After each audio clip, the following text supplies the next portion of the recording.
Susan, it's so great to finally be able to get together again. Oh, it sure is. And I really appreciate you picking up the bill. I'm happy to. I've got the extra cash. Since we've all been driving so much more again, I've been using Get Upside, the free gas app that pays you cash back for every gallon of gas you buy. Wait a minute. Are you saying you actually get paid cash when you buy gas with the Get Upside app? Yes, up to 25 cents a gallon. Cash back every time I buy gas. Does that actually add up to anything? Some months I make $200 to $300. Wow, that's serious extra cash. I'm downloading the free Get Upside app now. Download the free Get Upside app now in the App Store or Google Play to save up to 25 cents a gallon when you buy gas. Use promo code PHIL for a 25 cents a gallon bonus on your first tank. That's up to 50 cents a gallon on your next fill-up. You can cash out anytime to PayPal or an e-gift card for Amazon and other brands. Just download the free Get Upside app and use promo code PHIL for a 25 cents a gallon bonus on your first tank. That's code PHIL. Episode 54, Virginia City Haunts, with a brief detour to California for some true crime, with author and historian Janice Oberding. Ahoy, hoy, NightMericans! I am your host, Aaron Sagers, journalist, author, researcher of all things weird, and currently seen on Paranormal, Caught on Camera, on Travel Channel, and Discovery Plus, now at the tail end of its 4th season with a 5th season right around the corner. And you know what? I am going to dive right into today's topic and bring our guest in. Coming up here in a couple weeks, October 7th to the 10th, 2021 to be precise, I am going to Virginia City for the Virginia City Comstock Con. And I'm really excited about it because I've never been to this particular location. This is a new one for me. And it's one that's been on my bucket list for a while. It's one that I've been trying to get to for a while. And crazy activity is out there. And I thought, you know what? We need a historian to walk us through this journey of Virginia City before I go out there. Do a little bit of a tutorial. So I decided to reach out to a woman that literally wrote the book about Haunted Virginia City. In fact, she wrote the book Haunted Virginia City along with Haunted Reno, Ghosts of the Goldfield, and Tonopah. I'm probably mispronouncing it. Tonopah, Ghosts and Legends of Nevada's Highway 50, The Haunting of Las Vegas. And she has a brand new book out called The Big Book of California Ghost Stories. She's a historian, a true crime buff, a paranormal enthusiast, and investigator, author of more than 30 books on topics ranging from ghosts to true crime to history, the strange, the unusual. She writes both nonfiction and fiction. She was raised in California and Nevada, which I think you can see based on reflected in her work. And in 2001, she created the History Mystery Ghost Walk in downtown Reno based on her book Infamous Reno. In 2002, she helped to develop Truckee Meadows Community College's Paranormal series, which started as a one-day conference, and it continues to this day. So, without further ado, let me bring our guest, our author, our historian, into the chat. Everybody, make some noise wherever you are. She will feel it for Janice Oberding. Janice, thank you so much for joining us. Well, thank you for asking me, Aaron. Yes, and as I said, I'm asking you because you are the person that wrote the book on Haunted Virginia City, but, you know, I'm going to be seeing you in a couple weeks at the Virginia City Comstock Con. But this is not the first time we've been chatting. We've had a couple interactions in the past on your expertise, right? Well, yes, we have. We had Janice was so kind a couple years ago to join me for a panel at Comic-Con in Reno. We did when I do these Comic-Cons, I try to do what I call the Paranormal City panels. And every city we're talking about the haunts, the urban legends, the mysteries, hyper local tales connected to those regions. So we did that in Reno, and then we did another one as well, right? Did we do a couple of them? I don't remember. It has been a couple years. Yeah, In fact, it's been a few years. In fact, just this past year and a half has felt like a couple years, several years, in fact. Well, thank you for joining. And a lot of the nice folks in the room are saying hello. I see Christine Larson. She's going to be joining us at Virginia City. We've got Chris, we've got Barb, we got Jackie, we got Tammy and Thomas. So everybody's saying hi to you out there, and we're thrilled to have you here.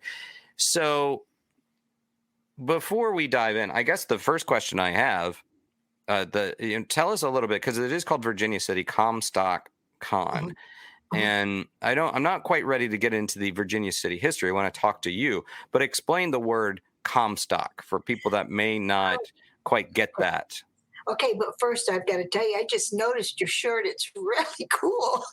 Yes, for those that are listening to this instead of watching, I think it's a fairly festive shirt, although I wear it all year long. We got some jack-o'-lanterns and ghosts and gravestones on it, so it's on brand. And my hat is a Mothman hat, so all things spooky right now. You're right in season. Well, Comstock, actually, one of the men who discovered the silver, it was named Henry Comstock, and so it's named for him. And the Comstock includes Virginia City, Gold Hill, Silver City. It's that whole area there. It's not just strictly Virginia City, but Comstock covers it all. Okay, so it sort of means it's a way of referring to sort of the silver trade out there. Right. Okay.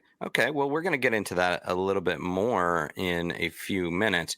But like I said, I really want to learn about you. Of course, you were raised in California and Nevada, according to your bio. And let's dig into that a little bit more. What was the split? Was it 50-50 split?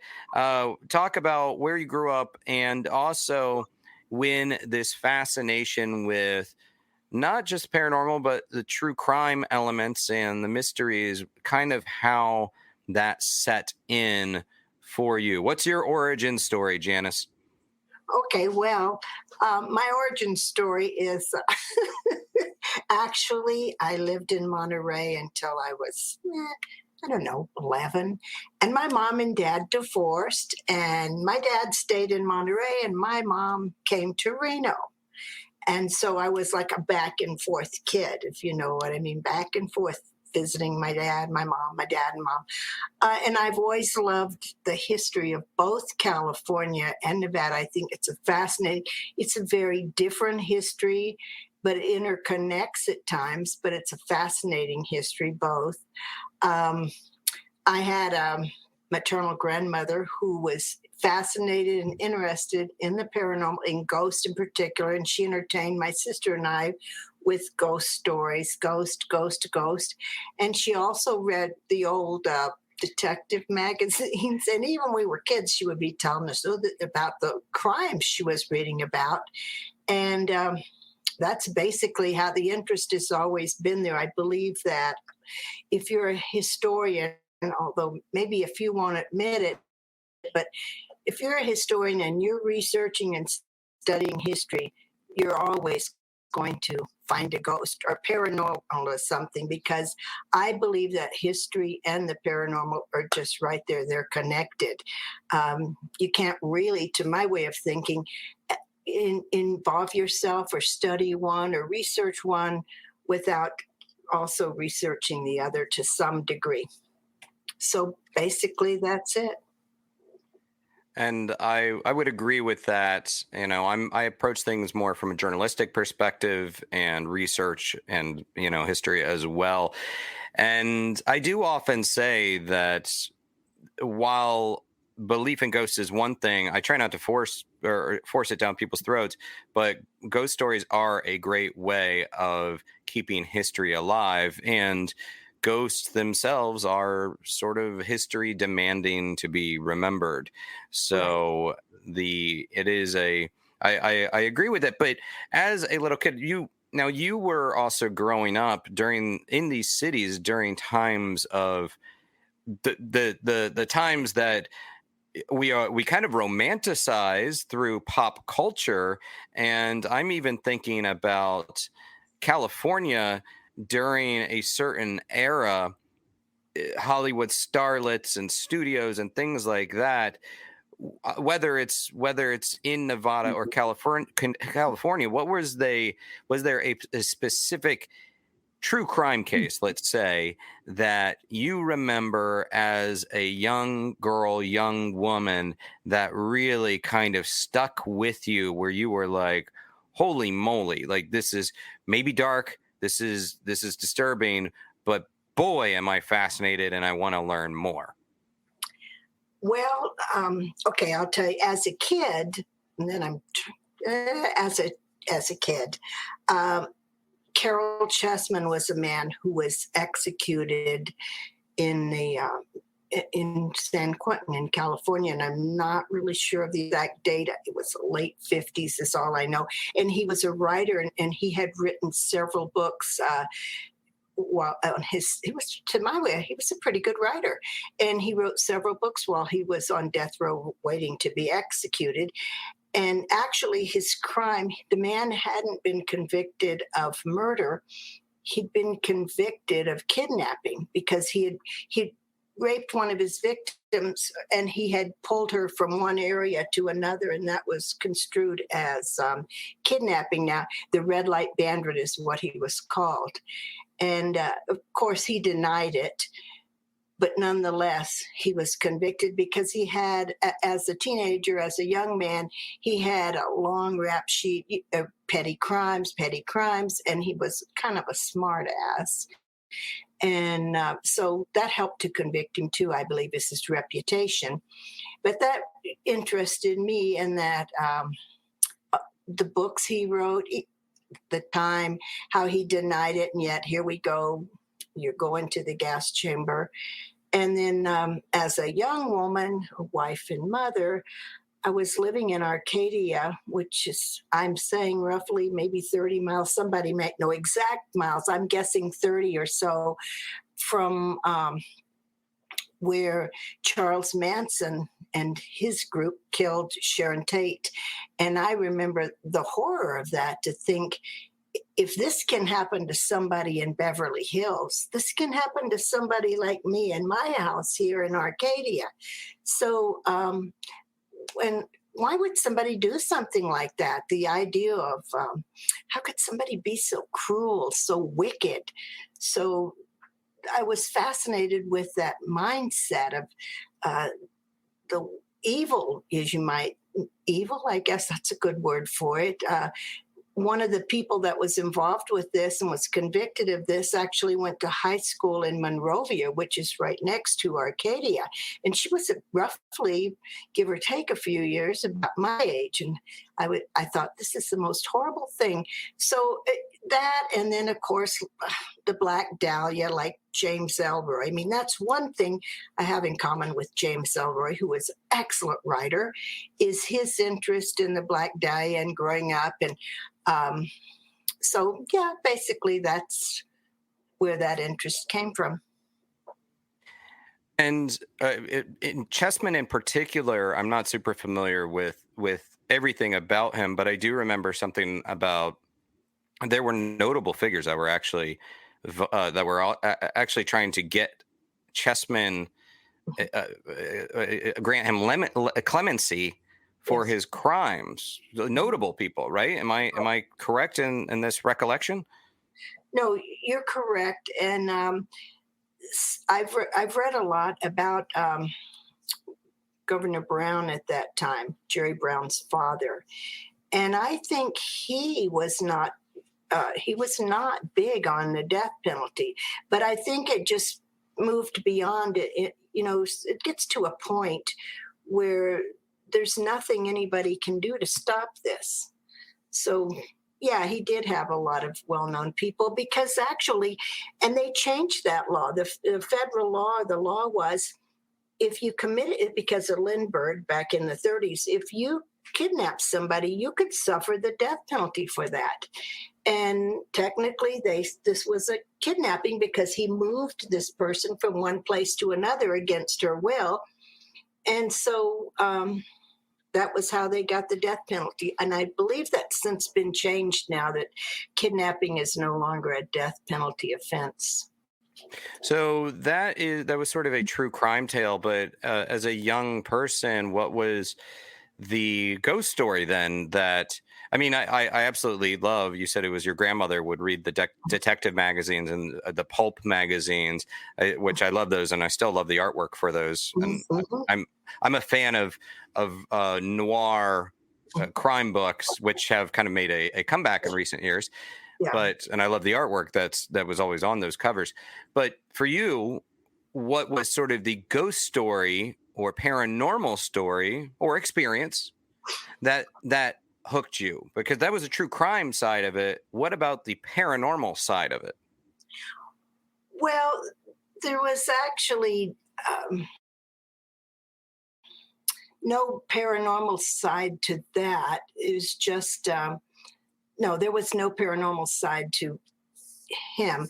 But I had an experience as a child of, I don't know, 9 or 10, where my father was really he was one of the original subscribers to Fake Magazine, and he was strong into reincarnation. And he was into all this, and that was like conversation around my dad's house.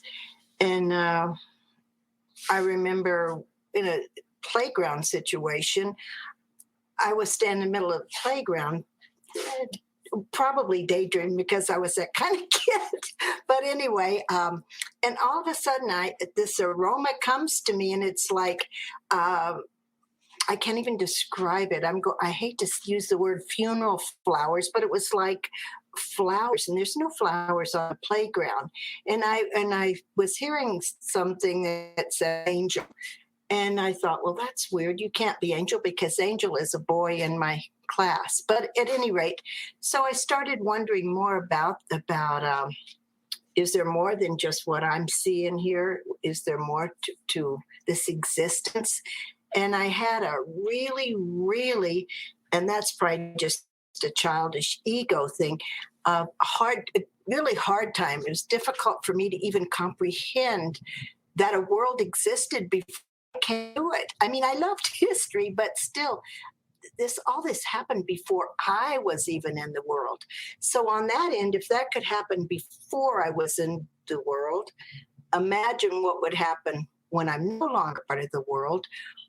Do people actually abandon this world? Are they able to come back and as ghost or as reincarnation? And I came to the conclusion that, yeah, they can come back.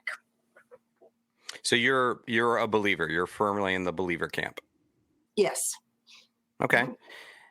You, in your personal journeys as an author and a researcher, I mean, look, it's when you start poking at the things in the night that go bump in the night, they sometimes poke back.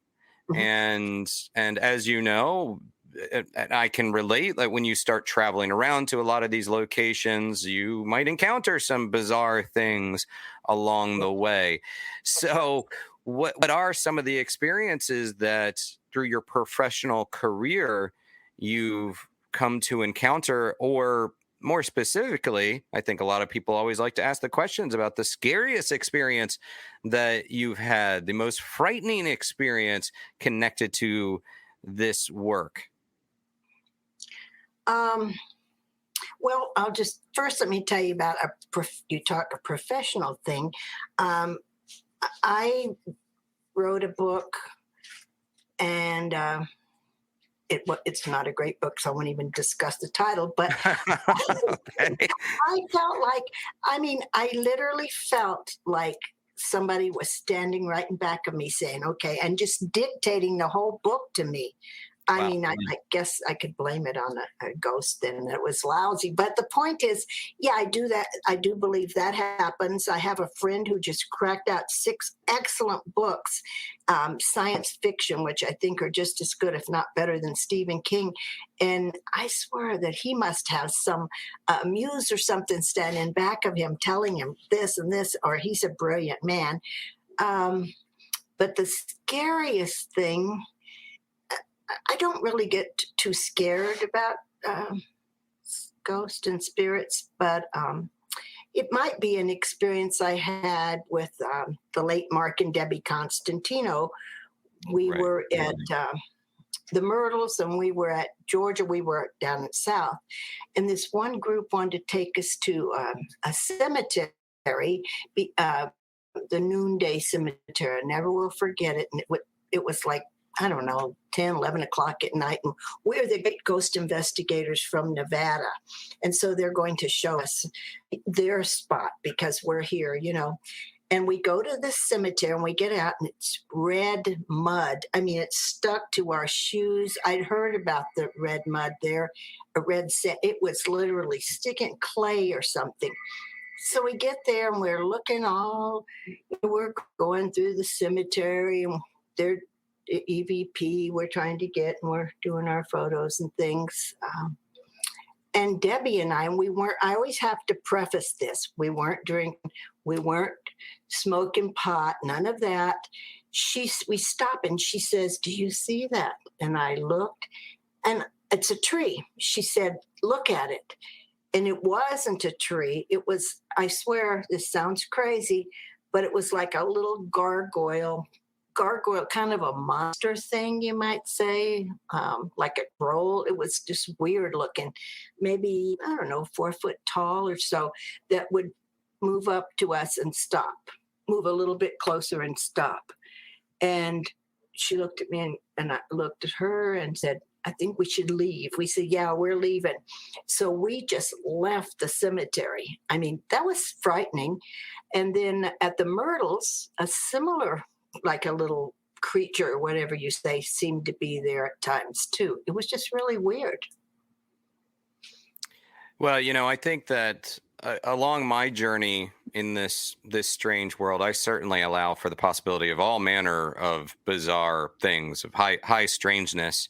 And I think that I firmly say when I chat about these topics, how I think when I began researching these things, I had very much a vanilla or black and white idea of the paranormal, and throughout the years, that my personal paradigm has shifted somewhat to allow for so many other types of phenomena.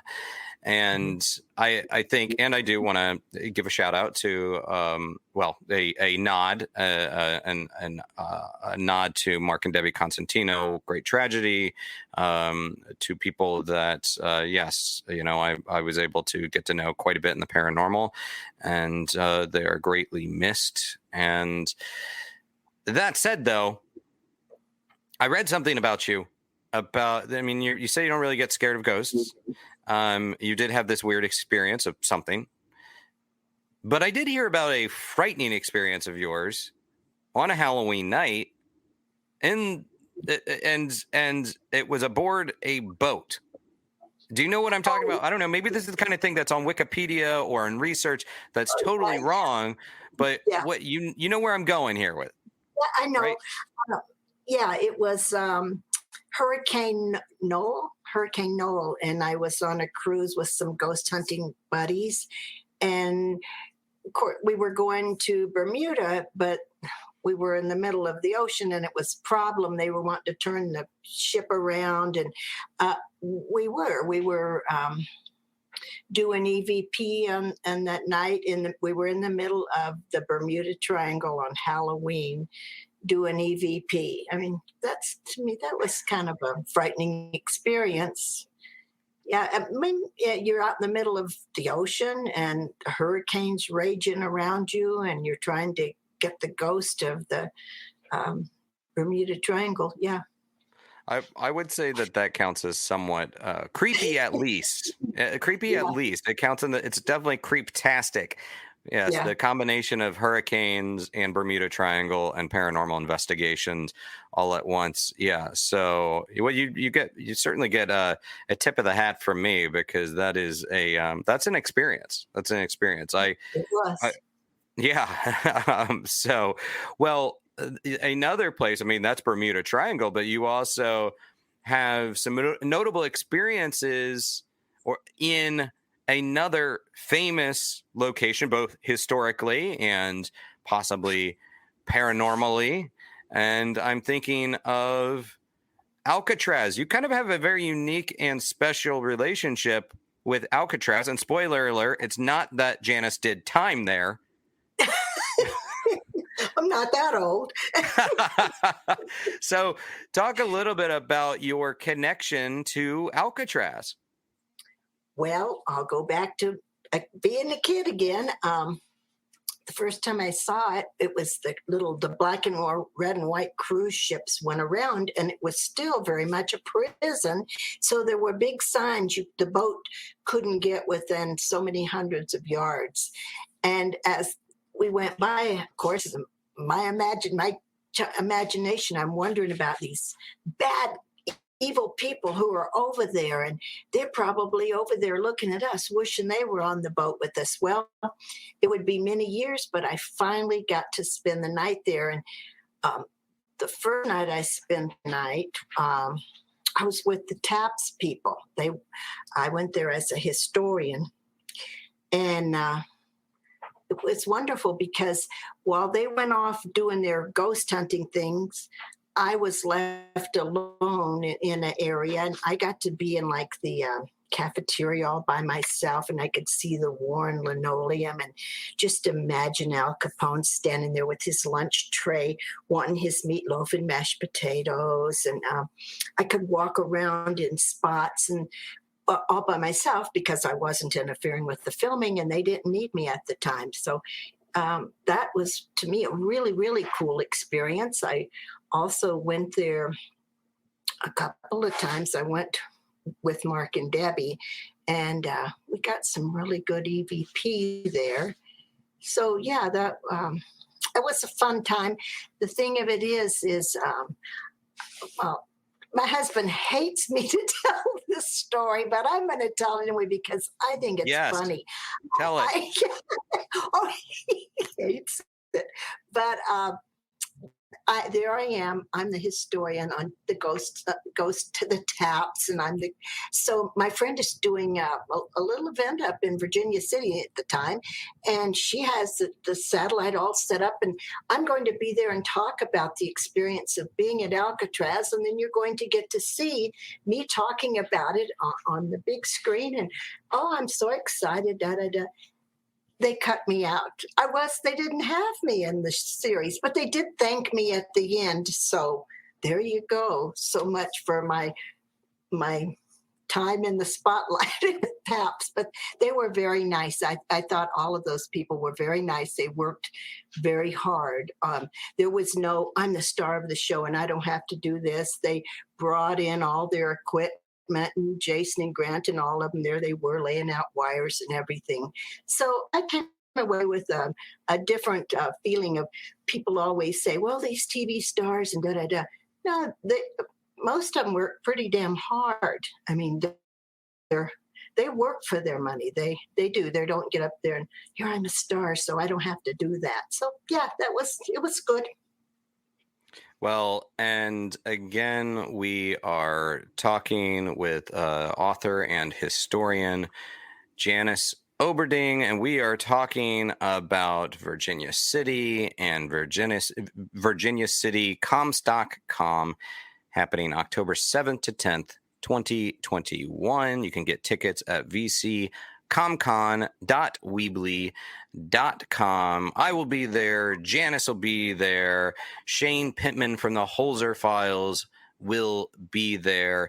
And just as a refresher, Janice here is a historian, a true crime buff, a paranormal enthusiast, She is the author of more than 30 books, including Haunted Reno, Ghosts of the Goldfield and Tanapa, Ghosts and Legends of Nevada's Highway 50, The Haunting of Las Vegas.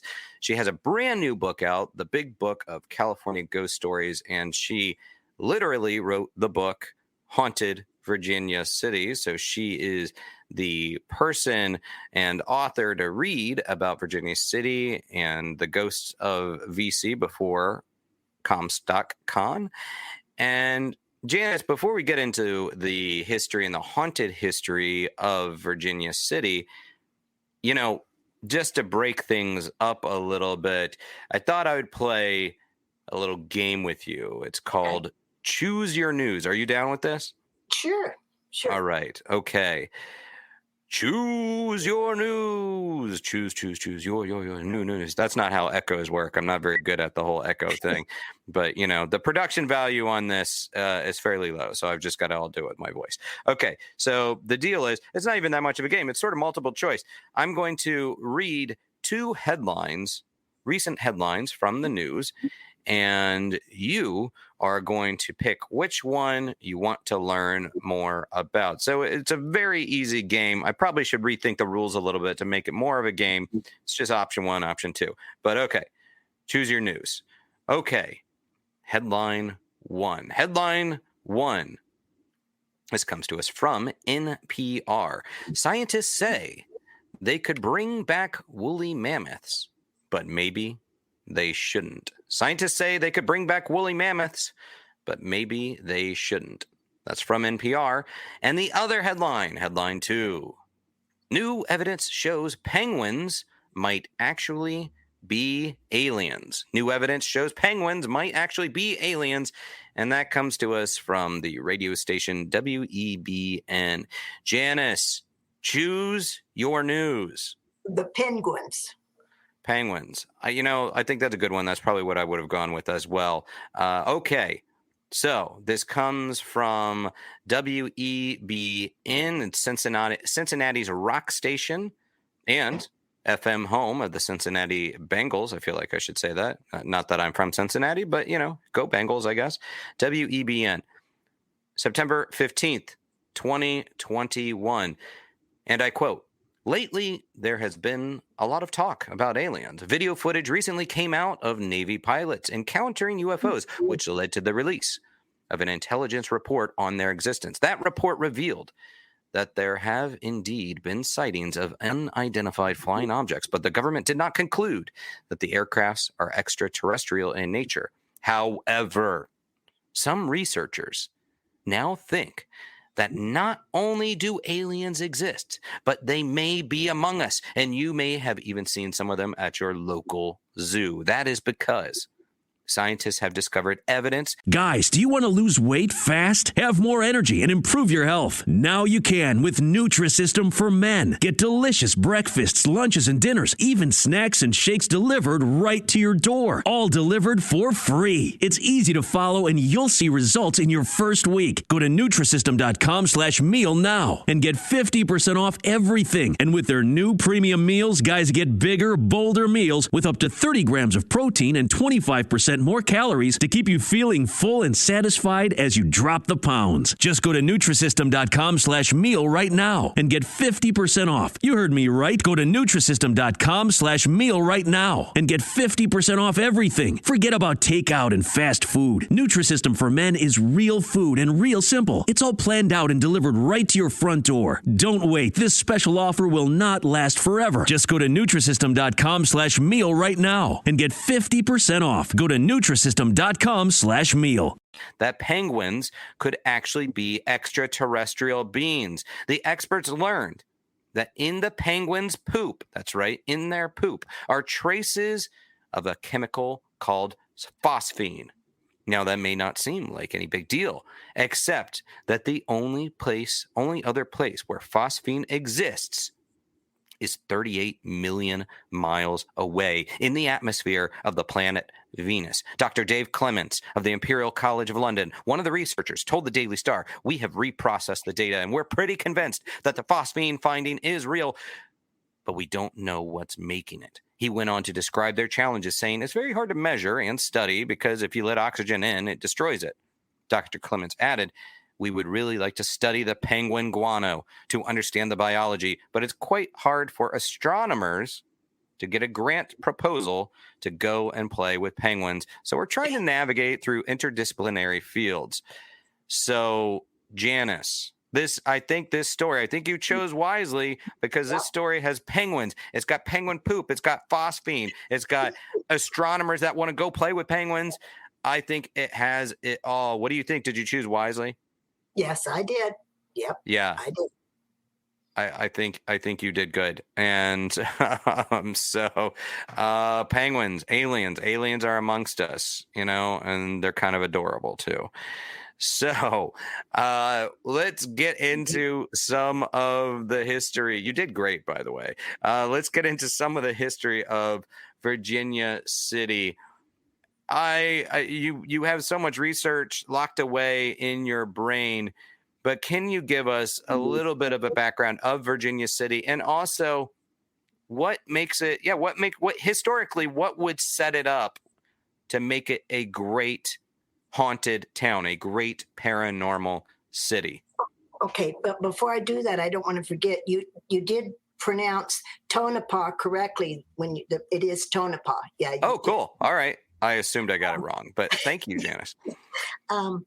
I think what makes it historically haunted is that it was founded during the California gold rush. Everybody went to California to try in 1840s, and when the rush was over and there was not that much gold, silver was discovered outside of Virginia City about the same time as the California gold rush was ending. So everybody who had a get-rich-quick scheme and a shovel and high hopes came. They called it the rush to Washoe, and they came to Comstock, Virginia City area, to look for theirs. Well, the original people who were involved in that, the Rosh brothers, watched as the rest of these people out there looking for silver, when they came across this blue stuff, they were throwing it away. Oh, this blue stuff's no good. But the Grosh brothers had studied this, and they knew that's really silver. Unfortunately, they both they were the original discoverers of, I believe, the Comstock lode, but they never were able to enjoy it because they both died shortly after that. So it was almost like it was cursed. But greed is one thing that drove a lot of people to Virginia City, and all that. There was a lot of us, and people didn't value life. I mean, you'd have 20-year-olds killing other people, killing themselves. I mean, the least little thing that happened in their lives, they were ready to end it all, commit suicide, or shoot this one, or so. Violence, the greed, and then something else. I'm researching a little bit because I found a correlation. I think it's interesting. Is spiritualism up there during the 1848, 1850s? The Fox sisters contacted, or said they contacted, a spirit, which they later denied. But anyway, that gave rise to the spiritualism. And approximately where terrorists were, one of the locations where terrorists are going to hunt during terrorist event is actually very near the spiritualist hall. And these people all got together and had their circles, which we call seances. They call them circles, and they called to these spirits at that time. So I'm thinking a lot of the ghost and spirit activity there is also because these people call them, but they didn't necessarily close their circle and say, okay, we're done with you now. Let's close this, and you go your way and we'll go ours. And I believe there's still a lot of ghost or spirit wandering around. We were called now, what do we do type thing in Virginia City. So you have the violence, You have the spiritualism. There was a much interest in ghost back in those days. People think it's something new that just started here 20 years ago. No, that's not true. It's been going on for hundreds of years. And Virginia City was like a hub of it because they didn't have TV. They didn't have the internet. They had nothing. So their entertainment was getting together. They had a piece of equipment they called the dial, which was the precursor to the Ouija board. And they would actually call the spirits and talk to and communicate with the dead like that. So that, the crime, the violence, I believe that's why there's so much haunting up there. Right. And just for clarification, so when Janice mentions Tara is the organizer of the Virginia City Comstock Con, again, October 7th to 10th, 2021. Get your tickets at vccomcon.weebly.com. And some of the locations that we hear about in relation to Virginia City, there's multiple that I've heard about. There's the St. Paul the Prospector Episcopal Church, if I recall. There's the Knights of the Pythias, the Territorial Enterprise, and of course the Washoe Club. And the Washoe Club might be the most famous there. And I'm hoping you can walk us through a little bit about that. I mean, the Washoe Club, you obviously are more of the expert on it, but I know that it's a historic saloon. There's a lot of haunted tales connected to it. Pretty much every ghost show seems like they have filmed there. And it looks like this, like I said, I'm quite excited to be going to it, but right in the heart of Virginia City on I guess C Street is this fairly large, where it seems like a large brick building. And it's funny, for a silver town, you might say that this takes the gold of VC. So this place that's been on Ghost Hunters, Ghost Adventures, and as this old Wild West saloon, that enough makes me curious. But what's some of the history connected to it that lends itself to potential paranormal activity, Janice? Well, it is. I believe it's one of the most haunted locations in Virginia City. And people, it's one of those places, people, you can feel that it's haunted. When you go in there, you go into the bar, you may not see a ghost at the time, but it's actually, you can feel it. When you go upstairs, you can feel up there too. And it started off as the Millionaires Club. There was a great fire in 1875. Original Millionaires burned, so they came down and built it on C Street. And that was for the wealthy men, the people who had made it in the mining. Most people didn't make it, but those who had more money than God and had made it, this club was so they could mix with one another and have not about the riffraff, and they could play pool and drink and smoke their cigars. And also they sneaked prostitutes in there.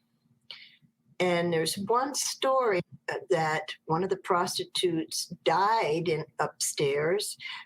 There's many different stories as to how she died, but she did die up there. And that's Lena, the woman in blue that you see on the stairs often. She's one ghost there. And I know I've been involved with EVP. I'll tell you that it's very haunted. I did an investigation, and here I'm going to go back to Mark and Debbie again. After they had passed, we did an investigation with his sister and his brother and Debbie Bender, and a few of us were up there. And Lear, it was eerie because she's using Mark and Debbie's recorder, his sister. And that in itself was kind of eerie to me, to look and see their equipment. It's just really weird. And very clearly we got Mark's voice saying Mark. And then we heard a woman scream. We all heard this. So somebody said, I wonder if that's Debbie and she wants the attention. So we stopped. And I think there was 5 or 6 of us recording. And we said, Debbie, we're all here. If you'd like to say something to us, we'll record it. We never got a word, never heard anything. None of those recorders picked this screaming up. So I believe, and I've heard other people say, that she's up there. I believe she's another ghost. There's a man who committed suicide, hanged himself there. And there's a couple of really not very nice negative spirits up there too. And the thing is, you never know who you're going to run into up there. I mean, you're going to encounter a friendly ghost, or you're going to run into this negative ghost. You never know, but it's very, very active because there again, I believe because of the woman who was killed there. And then it was one time it was even an apartment building, and a lot of unpleasantries like that time in there. So there's a couple of reasons why it's haunted. Ooh, and thank you for that. Yeah, what I find fascinating is the overall Virginia City, if I am accurate, is the largest historic district in the state of Nevada, and then right in the heart of this is obviously the Washoe Club, and this location, it's I think a lot of times we have this notion of the old West, American West, and to your point, this was a place. This wasn't just a place where gunslingers and prostitutes gathered. It seems like they were there, but it was a place where the wealthiest of the wealthy would gather, as you said, people with more money than God, and because of the Comstock, because that was just like flushing out millions of dollars in that silver, and the very profitable silver. So we have these high class, upper crust type of rich, wealthy people there. And of course, they want a place where they can hang out with other rich, wealthy people. That kind of happens even to this day, right? But when it reopens in 1876, some of the things that really piqued my interest is that there was opulence on display in this 19th century building. Talk a little bit about that. I mean, I've heard about Italian marble. I've heard about bronze statues. I've heard about some of the rooms that are in of themselves quite notable. Is there anything that you can speak to with regards to those? Well, the carpeting, I mean, the carpeting was very expensive too. And the silver, that they used that extensively because they had it. I mean, it was just, of course, for the wealthy. So they didn't want any brass or junk. They wanted the best, and that's why it was built this way and designed and decorated that way. No expense spared because they could afford the best. And a library that rivaled some of the great libraries in major cities, and an incredibly grand billiards room. And so this club, this Millionaires Club, you have to be a millionaire to be part of it. Who were some of the people that were part of the old Washoe Club, the Millionaires Club? Well, I believe John Mackey, the Big Four, and now the Big Four were 4 men who struck it rich and made their fortunes there. And John Mackey was one, and Sharon was another. No, there was 4 of them though, and of course they were all members. I've read that Mark Twain, although he wasn't a millionaire at that time, I've read that he was also. But him being a journalist, he might have been able to get in there on the pretense of he was writing something, but he was a member, and that's the ones that come to mind now. John Is it Mackey's. true? Oh, I'm sorry. Go on. No, that was it. I was just mentioning John Mackey again. Is it true that Edwin Booth, who of course was the brother of John Wilkes Booth and also an actor, was a member of this club? Because Edwin Booth was quite well off and was a celebrity of his time before, of course, that Booth name changed things. But is that part accurate? Was he part of the old Washoe Club, the Millionaires Club? I don't know, but if I had to bet, I would say no. But I don't know, and I'll tell you, this is the thing about Virginia City history, and it's a wonderful history. Over time, people will change. Like, let's say the Piper's Opera House up there, maybe 30 years ago, 50 years ago, they used to advertise that Houdini appeared here, and they had a long list of people who appeared there at Piper's. Well, they didn't actually appear they appeared on film is how they appeared at Piper's. And there was a couple of men who came there, and Charles Clegg and Lucius Beebe. And they came in the early 50s. They were partners, and Lucius Beebe wrote about train history, and Charles Clegg was a photographer, and they wrote many books. But he's my hero, Lucius Beebe, but a lot of people say that he changed the history. They started up the Mark Twain's old Where Terra's Going to Go, the Territorial Enterprise.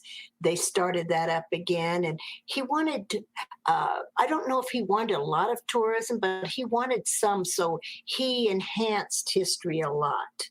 So that might be part of his enhancement. I really don't know if, I would doubt that Edwin Booth was a member, but it's possible. And you mentioned Mark Twain and the Territorial Enterprise. Of course, Mark Twain was a reporter in Virginia City for the Territorial Enterprise, a newspaper. And that was enormously important for his journey and notoriety, emerging notoriety as an author, because his experiences writing for the Territorial Enterprise and his experiences in the American West did inspire Roughing It, which was an important work for him. And I apologize if someone's hearing New York City outside my window, not the American West, but more like the loud metropolitan American East. And so that's, the Mark Twain connection is one that's, especially kind of intriguing to me as a journalist and a fan of Twain. So of course we have this club that had all this membership, but all good things come to an end, right? So the Comstock started to decline. So as the Comstock, so goes the Washoe Club. So it starts to peter out in the 1890s, late 1890s, and the Territorial Enterprise actually wrote about it, said the closing of the Washoe Club marks the end of an era in the history of Nevada. So from there, but it didn't stop. It didn't close entirely, right? The saloon, even though the club closed, there was still a saloon in operation in the building, correct? Yeah, there was the connection. There was still people came to the bar. They may have even had a restaurant in there at one time, and then they had the rooms upstairs that they converted into apartments and stuff. So it was always a continual people coming. And now you got to know, though, before all this ended, it's actually, with apologies to my friends in San Francisco, it was actually the silver from Virginia City that helped to build San Francisco, and that's a fact.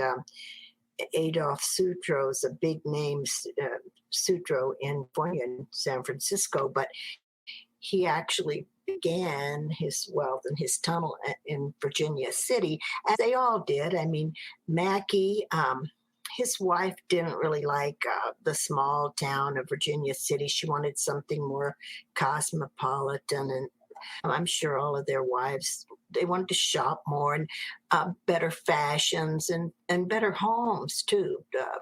They had all this money. They didn't want to live like even the Millionaires Club, something more exclusive. So they took their money and just went down to San Francisco or other parts. Yeah.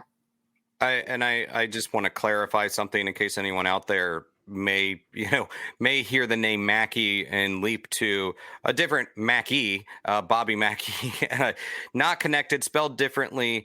John Mackey was an industrialist, and he was part of the silver mining industry. No relation, spelled differently. And just so we don't confuse our notable paranormal names out there. And I won't keep you too much longer. I am intrigued to learn about, again, super excited to be going to Virginia City Comstock-Con because I've not been there, but there's a crypt in the building. Is that accurate? And how does that connect to the ghostly claims of this historic building? Because at a time, and I've had people dispute this, and I've had people dig up, and no pun intended, and show that it actually did happen, and I believe it did happen, is at a time when people would die and they couldn't dig graves because the ground was too frozen solid. They kept the bodies here in the back of the Washoe Club. The crypt is what they called it. They kept them there until they could be, because it was cool. It's all brick, and I believe that's where they kept the beer and everything cool. So they buried the body. They kept the bodies there until spring, and then they'd haul them out and bury them. And some of those who were kept there probably still wandering the Washoe Club. All right. That's a nice spooky tease. And during all this time, even though the saloon may have been operating, the other floors, the second and third floors, remained empty, untouched, just left alone. And that's true.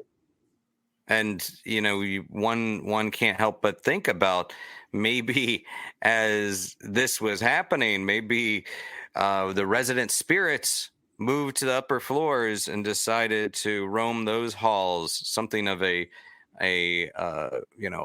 paranormal pressure cooker was just kind of happening. This energy just building and building and building. And who knows? Maybe that's certainly, whatever the reason, we know for a fact that this building and Virginia City as a whole really attracts investigators from all over the world. Really, this is one of the big ones. This is one of the big locations. And yes, it is. So I'm going to put you on the spot here as someone that has grew up partially in Nevada and California, and you alluded to this earlier, but where does it rank in your opinion of most haunted places in Nevada? Do you think it does rank as the most haunted place in Nevada? Virginia City, yeah, I do. I think it is the most haunted. I believe it ranks up higher than a lot that it's one of the most haunted cities in the country, I would say. I believe that. I believe it is the most haunted city. You have like the Goldfield in Goldfield, and you might have, say, the Mizpah in Tonopah. But Virginia City, you're going to be hard-pressed to go anywhere. Whatever shop you go into, whatever restaurant, you're going to be hard-pressed to go anywhere and not run into a ghost or hear about a haunting or something, because there's a lot of ghosts there. which is pretty great for those that are going to the Virginia City Comstock Con. Yeah. That's a pretty good sales pitch. Well, and you would know because you are the person that wrote Haunted Mhm. Virginia City and and Haunted Reno and more than 30 other books. And finally, before we wrap it up and let you go, you also do have a new book out, the Big Book of California Ghost Stories. It's really brand new, right? Just came out. So tell us a little bit about that. And for readers that pick up Haunted Virginia City, as they should, what might they find in the Big Book of California Ghost Stories that you're especially excited for them to read? Well, I'm especially excited for them to read more about the missions and the early history of California, because, as I said earlier, history and ghost are connected.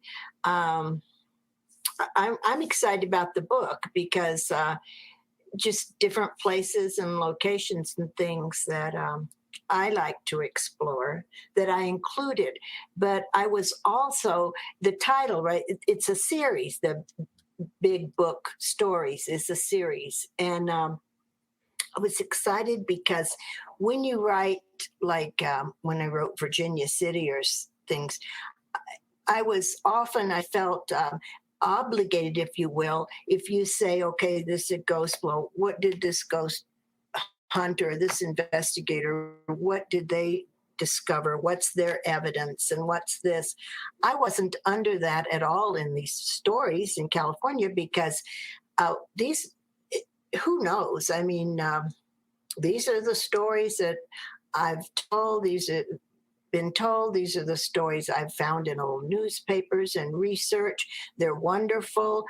Some of these places I know definitely are haunted, but it's not like, okay, here's my evidence. I present evidence. So that was fun, just writing the stories, just telling the stories. And Janice, for anyone that wants to reach out to you and just, keep up with you on a daily basis, of course, they're going to go to Amazon, they're going to pick up your books, but where else can people find you? Well, I'm on Facebook a lot. I have Janice Oberding. I'm on Facebook. I have Janice Oberding writer, where occasionally I'll even talk. I mean, I'll even go. You know that yourself when you have like you're doing something. It's hard sometimes to get in there every day and put something new and exciting and all that. So I'd say Facebook is probably the best. Well, I think with more than 30 books out there, there's a lot of reading people can do if you're having a slow Facebook day and you still need a dose of Janice in your life, there's plenty of books out there that they can read on a daily basis from you. And not only can they find you on Amazon and on Facebook, but they can find you Oh yeah. October Oh 7th yeah. to 10th at Virginia City Comstock Con. I will be there as well, and I'm super excited to be there. And my buddy Shane Pittman from the Holzer Files will be there. You know that guy with a beard that's way better than my beard. He's gonna be there. We're gonna be hanging out. And if you just go online and you look at the roster, not the schedule for this event, it is insane in a good way. Like you're going to check in at your lodging location. We're going to hang out for a meet and greet at the Washoe Club and at the Washoe Club bar. It's going to be, I'm going to be there all night. We're going to go get some jerky at the Jerky Company. We're going to check out some crystals and pendulums, maybe have some lunch at the Palace. I hear they have incredible spiked milkshakes. We're going to be doing lots of talks, including a guest panel. Head over to the Bats and the Belfry Ghost Walk for a walking tour of haunted highlights of Virginia City. And of course, a paranormal event means we're going to have some paranormal investigations. And we're not talking about 1 hour, not talking about 2 hours. We're going from 9 p.m. to 2 a.m. on Friday night. And then on Saturday night, we're going to do it again. We're going to have more investigations. We're going to have workshops during the day. And it's just going to be a jam-packed party, jam-packed paranormal party. And you're going to be all of the paranormal party peeps that are going to be there.